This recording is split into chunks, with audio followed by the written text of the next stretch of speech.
கர்த்தர் இன்றைய வசனம் மத்தேயு 6ஆம் அதிகாரம் 14ஆம் வசனம்.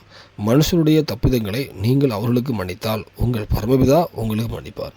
கர்த்தர் இந்த வசனம் இயேசு கிறிஸ்து பூமியில் வாழ்ந்த காலத்தில் சொல்லும்போது நம்மளுடைய நமக்கு விரோதமாக யாராவது தப்பிதம் மன்னிப்பாங்களா, அதை முழு மனசை மன்னிக்கும் போது தான் நம்ம செஞ்ச பாவங்கள் கர்த்தர் மன்னிப்பார்னு சொல்லுது. இந்த வேளையில் நம்ம டெய்லி ப்ரேயர் பண்ணும்போதும் ஆண்டவரே தப்பு தப்புன்னு கேட்போம். ஆனால் சில பாவம் மன்னிக்கப்படாமல் இருக்கலாம். ஏன்னா நம்ம சிலவங்களை மன்னிக்காமல் இருப்போம், நம்ம சிலக்காவது பாவம் மன்னிக்காமல் இருப்போம்.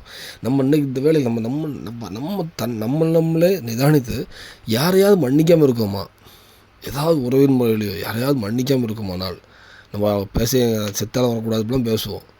அந்த யாரையும் மன்னிக்கிறதுக்கு இல்லாமல் இருந்தால் நீ கர்த்தர்கிட்ட கேட்போம், கண்டிப்பாக கர்த்தர் பலன் கொடுப்பார்.